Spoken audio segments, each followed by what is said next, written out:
Dans le royaume du froid, où la neige scintillait comme des diamants sur les crêtes montagneuses, 3 princesses habitaient dans une demeure de glace, où les cloisons étincelaient comme des éclats de cristal.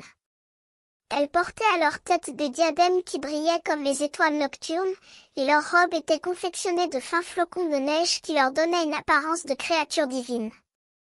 Les princesses, prénommées Flo, Néa et Glace, étaient les plus habiles et les plus enthousiastes créatrices de flocons du royaume.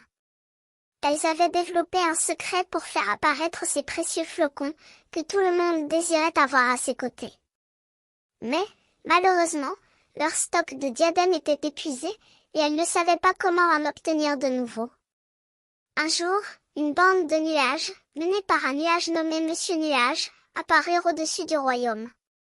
Ils étaient venus apporter de l'aide aux princesses, mais également pour demander de l'aide en échange.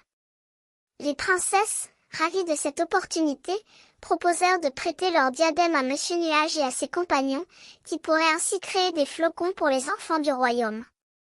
Les princesses et les nuages se mirent d'accord, et les flocons apparurent en abondance.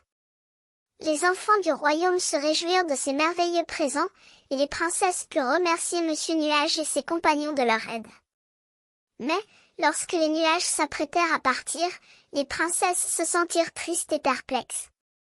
Comment allaient-elles faire d'autres flocons sans leur diadème? Monsieur Nuage, qui avait compris leur inquiétude, proposa une solution. Il pourrait garder les diadèmes des princesses et les utiliser pour créer d'autres flocons.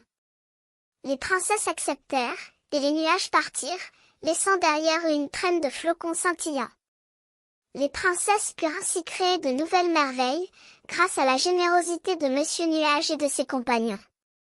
Et ainsi, la légende des princesses du froid et des nuages créateurs de flocons fut écrite dans les annales du royaume.